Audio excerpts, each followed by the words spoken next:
So we're here on High and Wild 2025, and this is the first morning in the corral of the horses. We got 22 horses here that we're going to play with, so we're going to get them all played with before lunch. So each person's probably going to play with two horses each, and we're just going to go through them and get to know them. But this is the first morning, first time these guys have all been here, first time they've seen these horses. First time I've seen most of these horses, so we don't know what we have, and that's what we're going to find out today. So we've already been out here and caught a bunch. We're learning how to catch horses that might not want to be caught. Some are easy to catch, and some are not so easy to catch. There'll be some in that herd that are left out behind that definitely don't want to be caught, but we'll get that sorted as well. So yeah, first morning, first day here at High and Wild, and we're just starting to play with these horses and go through the herd.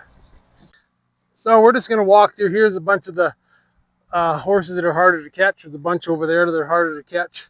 And so just walking, they all start taking off. You're packing a halter especially, and you walk, they start taking off. So we're just going to walk back and forth. Now we could take out a rope and rope these horses in a second. I can take and put one in here or two or three or four of them in here and do a different approach where you round pen them and whatnot. And I probably will with some of these. But right now, we're just going to walk back and forth.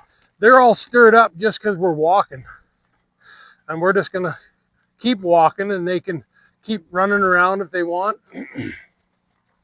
And if one slows down or stops, we'll leave it alone. Like, we'll walk away. We're not trying to move these horses, but it takes nothing and they start moving. So she's doing good. So you know what I'm going to do is I'm just going to take her out of here and let her go. And see, my belly button's pointing here. So if I walk and I walk right into his face.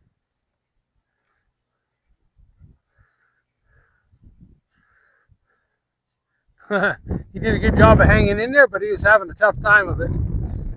But he hung in there. So where you point your belly button, you come straight at him and you're eyeballing him like that, they're probably going to leave. But because he's by himself, we've done as much. He goes, okay, I'll hang in here. But man, this is awkward.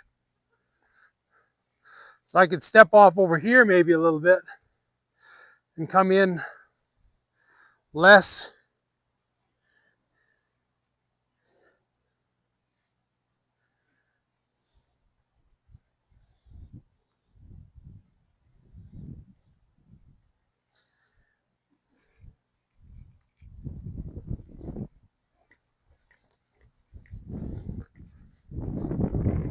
So there he wanted to go, so rather than argue about it, say, you can go.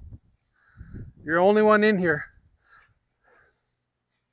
And he's actually there. He didn't get as much stuff done with him the other yesterday, I guess. I guess it was only yesterday, as the other ones, and he still has a little bit of this escaping idea. So rather than arguing about it, if you want to go, you can go.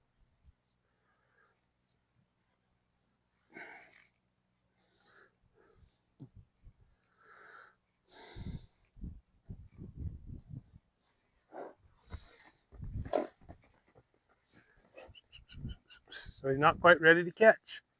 Oh, he looked, but then he turned.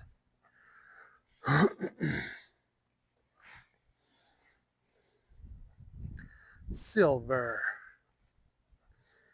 Silver. Hmm?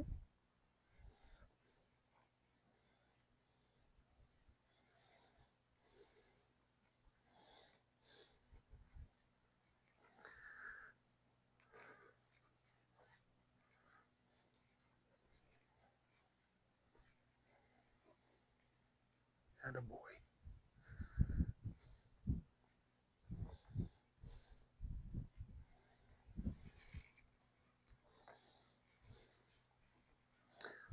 You can teach them when you put your hand over like that and they rip out of your hand a bunch of times.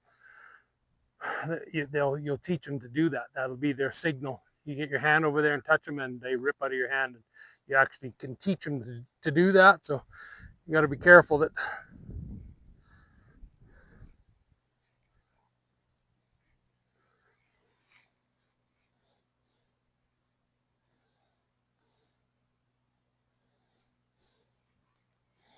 And I'm trying to stay away from the eye. There.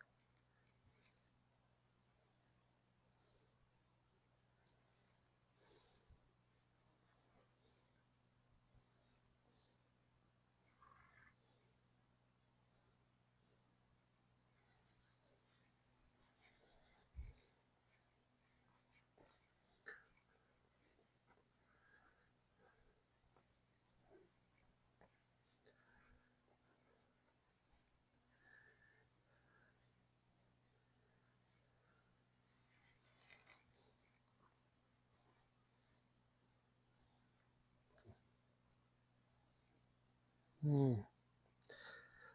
don't know if you can see how much softer that is now for bringing it over.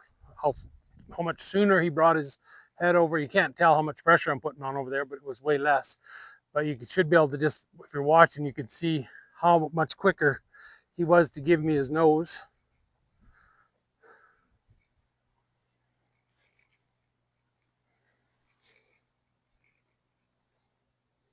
There, like it's moving. You can see on that side. But it's coming sooner with less, way less asking on my side from me.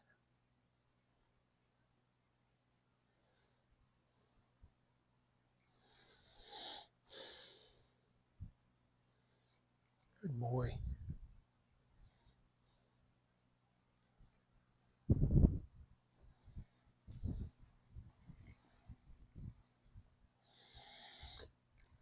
And then again, try to get that halter and all that stuff up the far side. And then you just slide that over.